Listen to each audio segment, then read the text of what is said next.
Bismillahirrahmanirrahim. Assalamualaikum warahmatullahi wabarakatuh.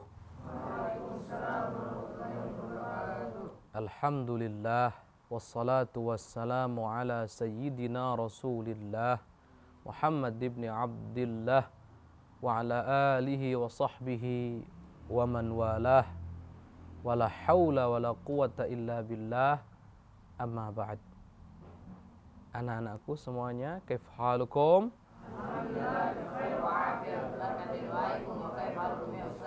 Alhamdulillah, nahnu bi khair. Wa madza darsuna al-an?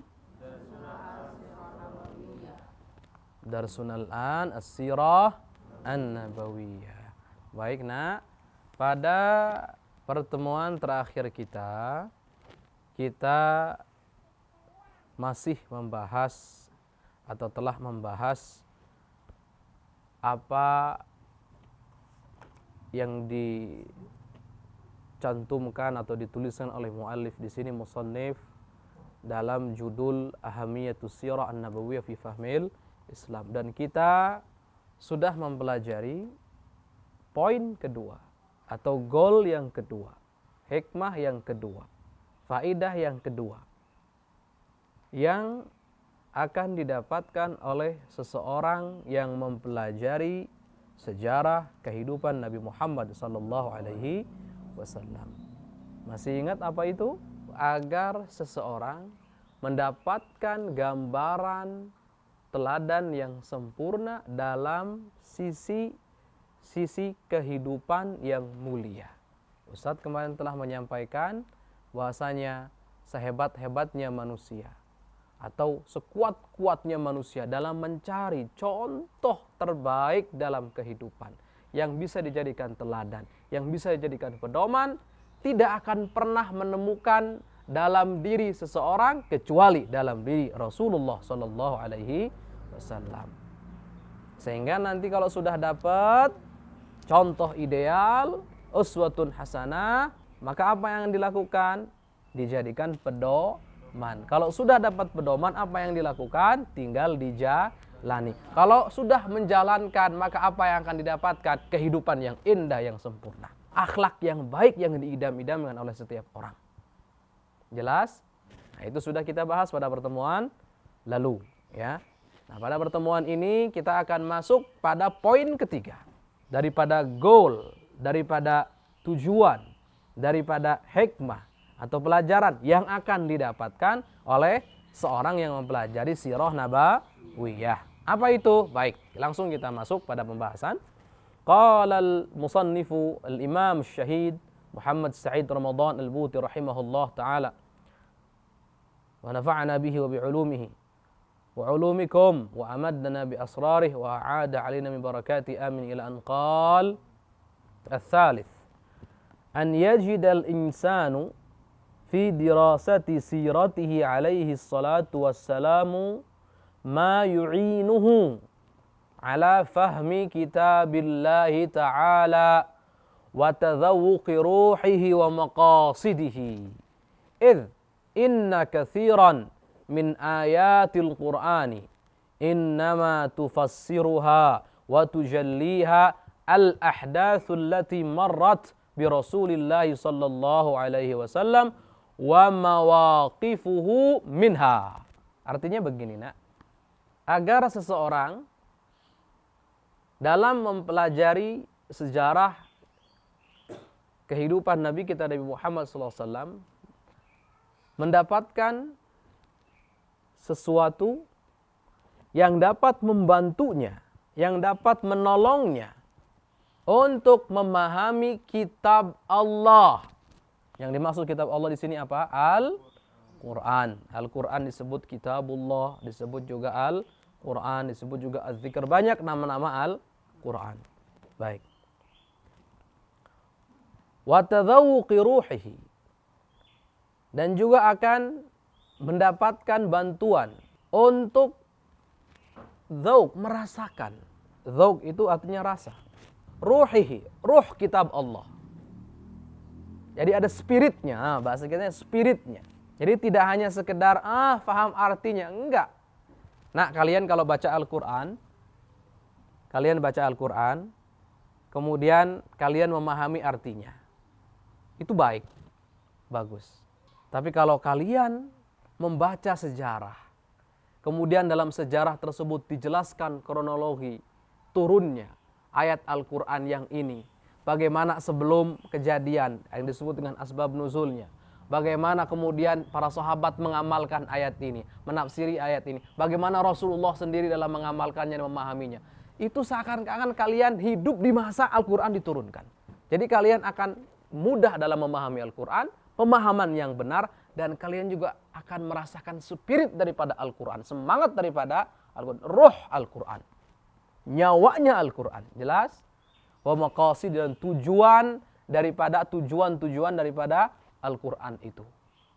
Maksud atau inti daripada Al-Quran tersebut.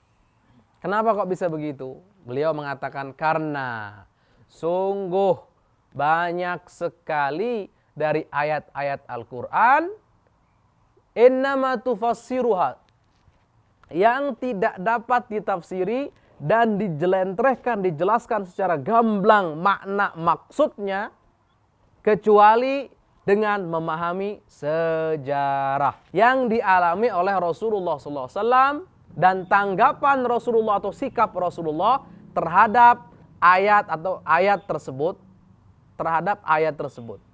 Jelas? Jadi gini nak, ada ayat-ayat Al-Quran itu yang kita nggak bisa paham dengan baik. Terus gimana caranya? Cara memahaminya hanya dengan satu cara. Bagaimana itu? Memahami sejarah yang berkaitan dengan ayat tersebut. Ketika dapat tahu sejarahnya, kita pelajari, kita dapatkan, kita ketahui, saat itu kita akan dapat gambaran yang sempurna, pemahaman yang sempurna tentang ayat-ayat Al-Quran tersebut. Nah, itu nanti yang akan kita dapatkan di antara faidah-faidah yang kita dapatkan dari mempelajari sirah nabawiyah.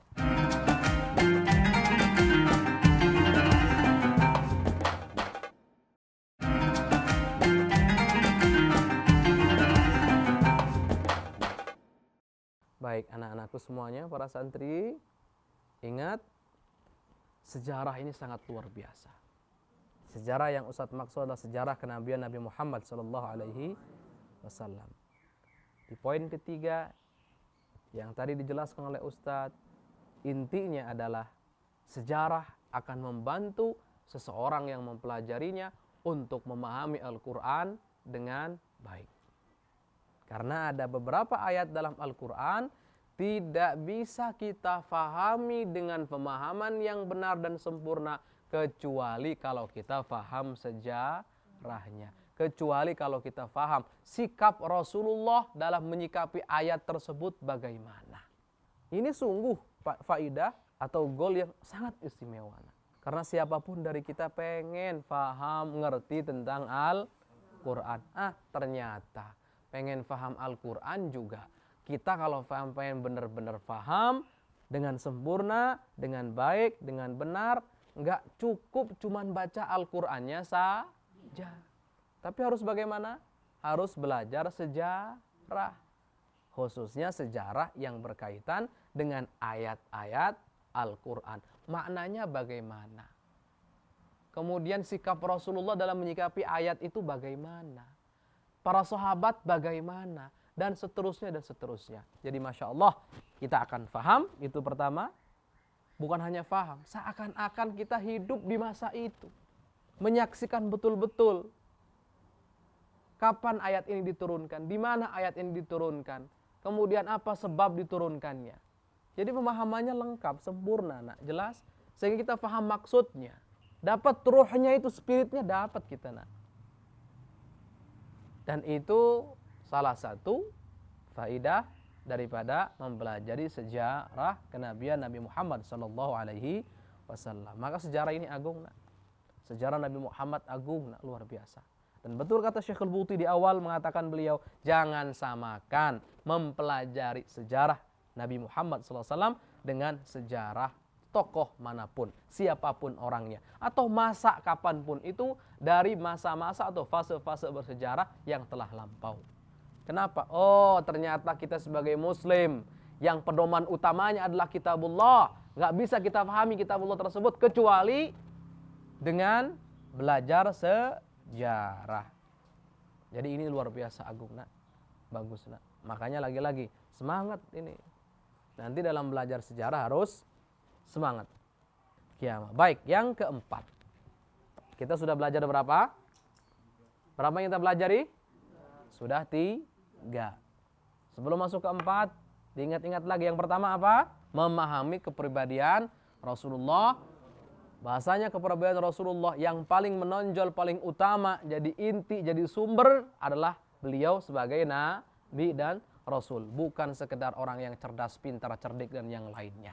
Kemudian yang kedua apa? Yang kedua apa?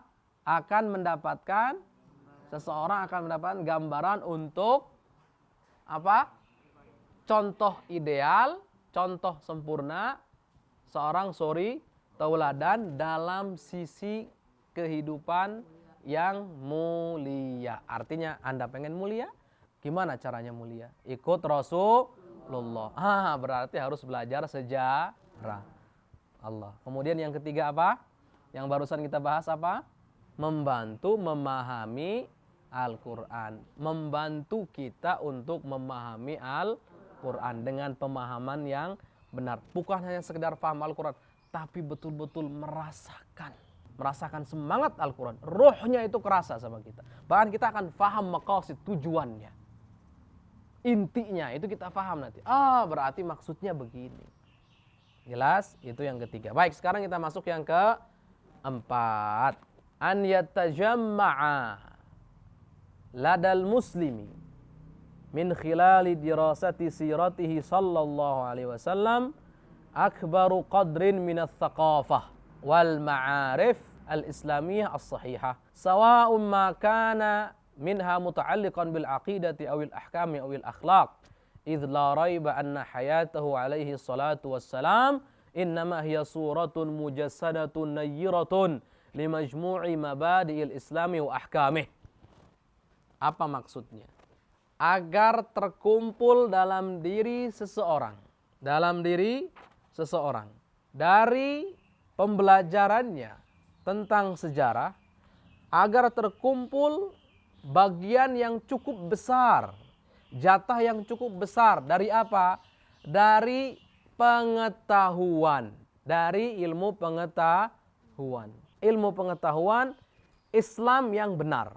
Jadi maksudnya kalau ada orang muslim atau siapapun itu yang belajar sejarah Nabi Muhammad, maka dia akan mendapatkan jatah bagian yang cukup besar. Bahkan bukan hanya cukup besar, sangat besar. Jelas? Sangat besar. Tentang ilmu pengetahuan Islam yang benar. Baik yang berkaitan dengan akidah, atau yang berkaitan dengan hukum maksudnya fikih, atau yang berkaitan dengan akhlak. Kenapa kok bisa begitu? Karena tidak diragukan lagi kehidupan Rasulullah SAW itu ibarat gambaran yang nampak, yang wujud, yang jelas, yang bersinar terang untuk kumpulan daripada prinsip-prinsip Islam dan hukumnya.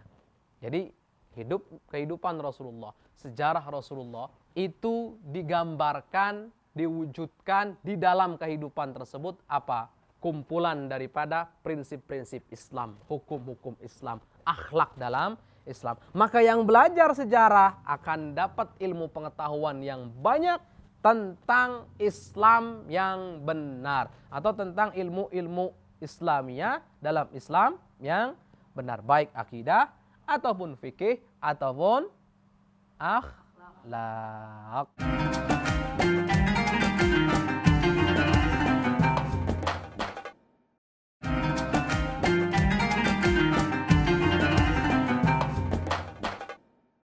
Baik anak-anakku semuanya, para santri, berarti kesimpulan atau poin inti dari poin yang keempat, goal yang keempat, pelajaran yang keempat, hikmah yang keempat, faidah yang keempat, yang bisa didapatkan oleh seorang yang mempelajari sejarah apa?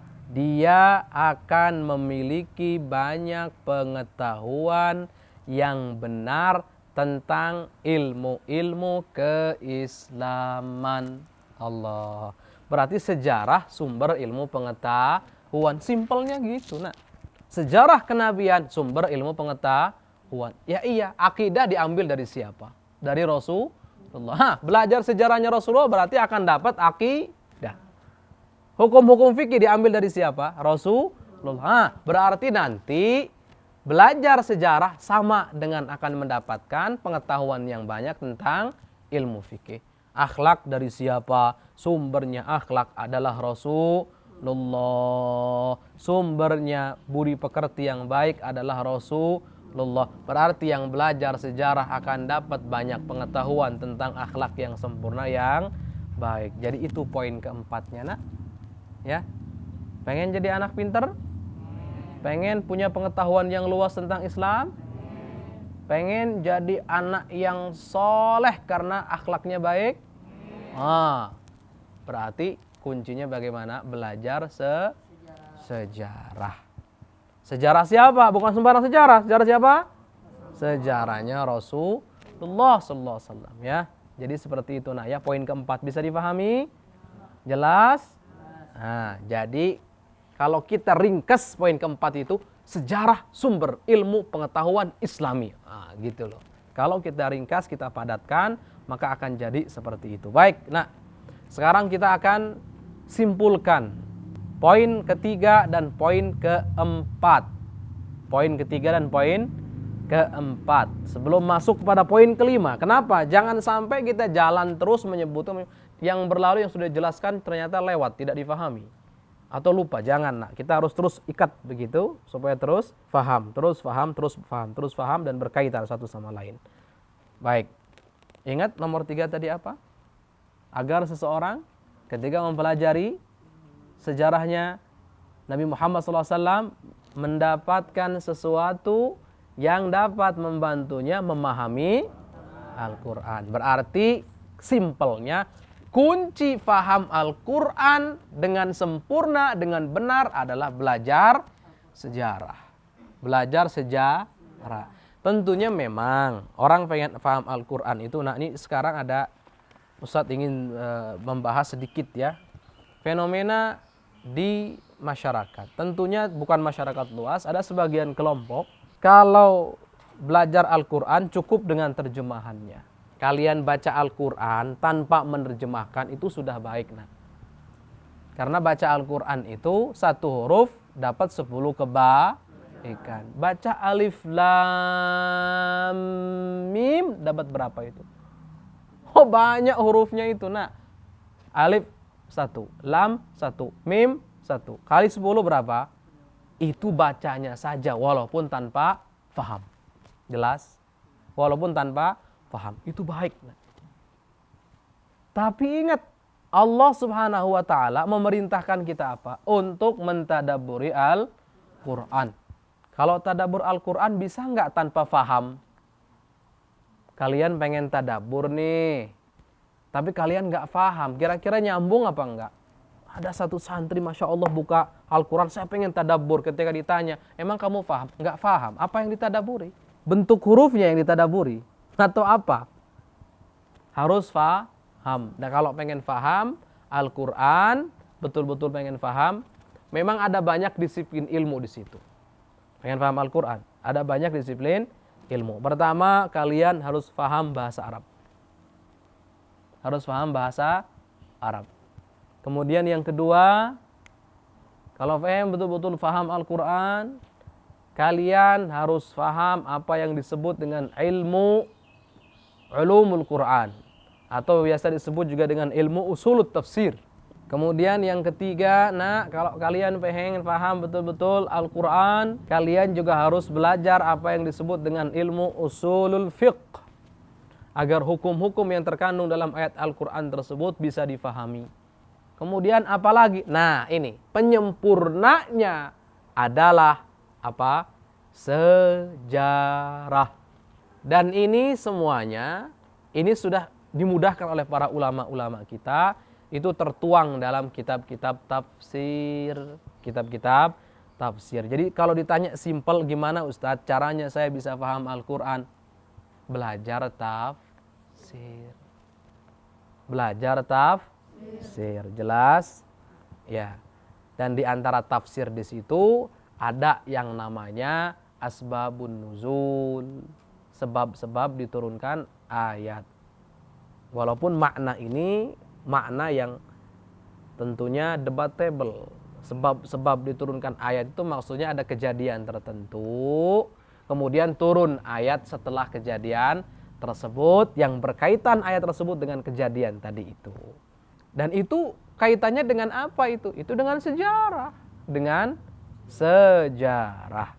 Dan begitu seterusnya. Jadi poin nomor 3, untuk menyempurnakan pemahaman Al-Quran dan dapat rohnya ketika baca itu, Masya Allah semangatnya luar biasa.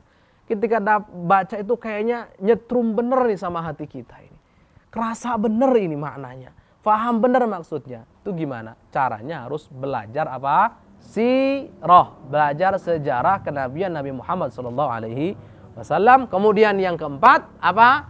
Intinya, kesimpulannya, sejarah sumber ilmu pengetahuan Islam. Baik yang berkaitan dengan akidah ataupun hukum fikih ataupun akhlak. Jelas nak? Jelas ya. Ini kesimpulan dari pertemuan kita kali ini. Semoga Allah Subhanahu wa taala memberikan kita pemahaman yang benar tentang Al-Qur'an, dan semoga Allah Subhanahu wa taala menjadikan kita umat Nabi Muhammad SAW yang betul-betul kenal dengan nabinya. Bukan hanya kenal ya Rabb, tapi dapat mengamalkan sunnah nabinya. Dan semoga Allah Subhanahu wa taala memberikan kita ilmu yang manfaat semuanya. Ala hadhin niyyah wa la kulli niyatin salihah. Al-Fatihah. Assalamualaikum warahmatullahi wabarakatuh.